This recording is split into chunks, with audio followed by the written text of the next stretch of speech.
اعوذ باللہ من الشیطان الرجیم بسم اللہ الرحمن الرحیم۔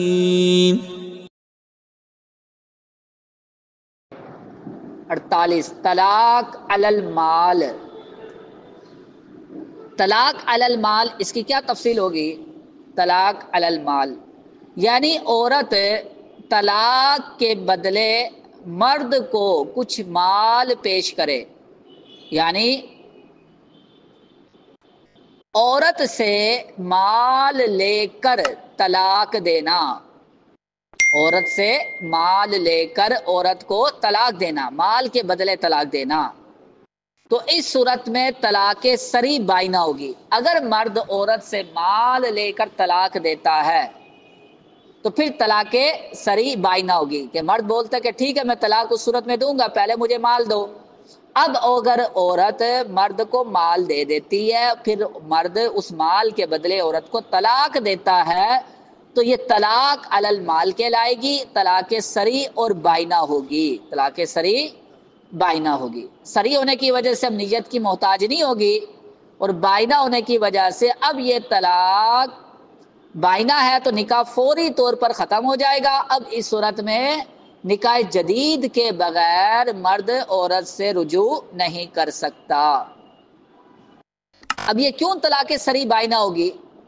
وجہ یہ ہے کہ عورت جو اپنا مال دے رہی ہے وہ اس لیے دے رہی ہے تاکہ عورت کو اپنے نفس پر اختیار حاصل ہو جائے، اور ظاہر آپ کو عورت کو اپنے نفس پر اختیار طلاق بائن سے حاصل ہوتا ہے۔ طلاق بائن کی صورت میں ہی عورت کو اپنے نفس پر اختیار حاصل ہوتا ہے کہ اب وہ جو چاہے کرے، کہ نکاح فوری طور پر ختم کر دیا جائے، کہ عورت مرد کے نکاح میں نہ رہے، بالکل نکاح سے فوراً نکل جائے، تو تبھی عورت کو اپنے نفس پر اختیار حاصل ہوگا۔ اگر طلاق رجعی پڑے تو پھر تو عورت کو اپنے نفس پر اختیار حاصل ہی نہیں ہوگا، کیونکہ طلاق رجعی پڑی ہے، ابھی بھی مرد چاہے تو عورت کی رضامندی کے بغیر رجوع کر سکتا ہے، تو پھر تو عورت کو اپنے نفس پر اختیار ہی حاصل نہ رہا۔ تو پتہ کیا چلا، عورت کو اپنے نفس پر اختیار کب حاصل ہوگا؟ جب طلاق بائن واقع کی جائے۔ اگر طلاق رجعی واقع کی جائے گی اس صورت میں، پھر عورت کو اپنے نفس پر اختیار ہی حاصل نہیں ہوگا، تو پھر عورت کا مرد کو مال دینے کا کوئی مقصد ہی حاصل نہیں ہوگا، مقصد ہی فوت ہو جائے گا۔ تو عورت نے مرد کو مال دیا اس لیے تھا تاکہ فوراً مرد عورت کو اپنے نفس پر اختیار حاصل ہو جائے۔ تو اسی وجہ سے ہم نے یہ کہا کہ اگر اور مرد مال دے، عورت سے مال لے کر طلاق دے گا تو پھر طلاق بائن پڑے گی، تاکہ عورت کو مال دینے کا مقصد بھی حاصل ہو جائے، عورت کو اپنے نفس پر فوراً اختیار حاصل ہو جائے، اور یہ طلاق بائن سے ہی حاصل ہو سکتا ہے، تو تبھی یہ کہا کہ طلاق بائن پڑے گی۔ تو لہٰذا اگر مرد مال لے کر طلاق دیتا ہے، اگرچہ ایک ہی طلاق دی ہو، تو اس سے جو طلاق پڑے گی وہ طلاق بائن پڑے گی، عورت فوری طور پر نکاح سے نکل جائے گی، عورت کو اپنے نفس پر اختیار حاصل ہو جائے گا۔ اب مرد نکاح جدید کے بغیر رجوع نہیں کر سکتا۔ اگر ایک یا دو طلاق ہے